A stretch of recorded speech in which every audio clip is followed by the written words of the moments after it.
Hey, what's happening? This is Marcus Miller. Greetings from Marseille. I just want to acknowledge the 25th anniversary of the Slave Route Project, which is a UNESCO project aimed at raising awareness of slavery around the world. And I think this project is really important. It's done a lot of good work. It's gotten people, it's gotten countries to acknowledge slavery, to acknowledge the history of slavery, particularly the transatlantic slave trade.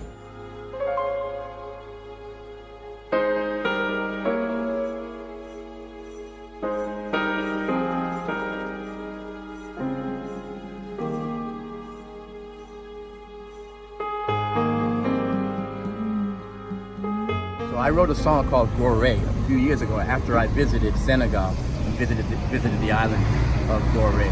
And I tried to make sure that that song had the feeling, okay, had the emotion that I was feeling when I had someone describe to me what it was like for the captives, the African captives who were held in this place before they were sent off on a ship into slavery.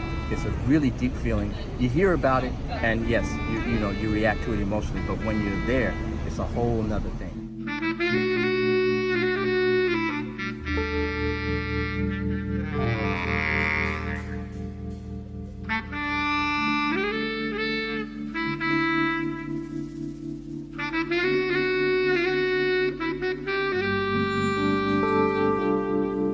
I've been playing it all around the world. I played it steadily for like 5 years.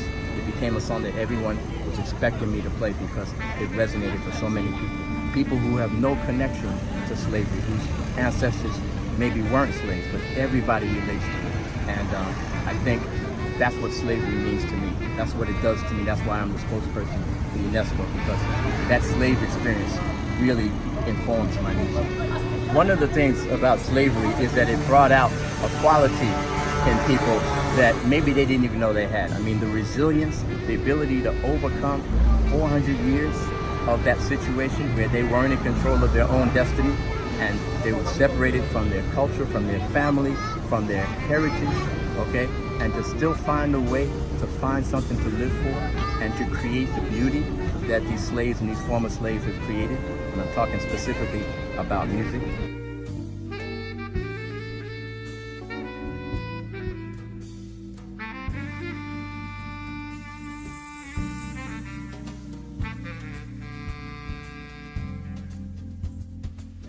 But with this song, I decided I didn't want to just make it about anger and pain and resentment.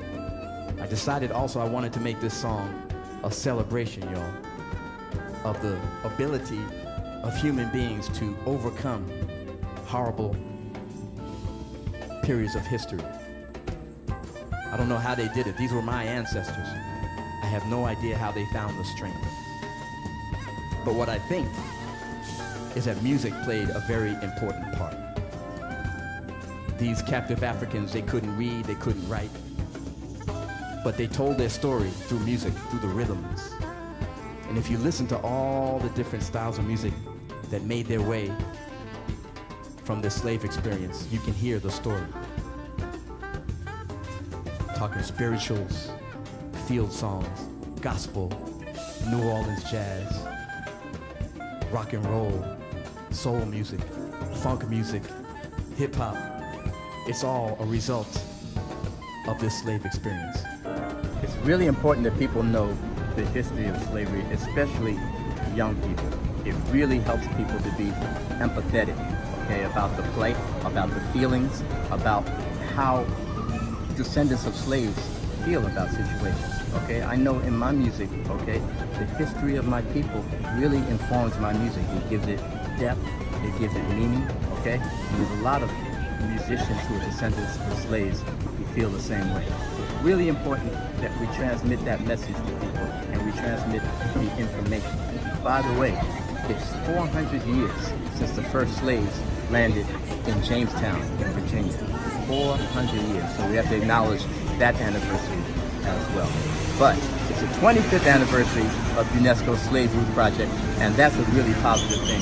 We have to keep going. I'm really happy that they asked me to be the spokesperson because it's something that I really feel is important, and I have no problem going around the world and trying to deliver that message. Happy 25th anniversary to UNESCO's Slave Route Project. Marcus Miller, out.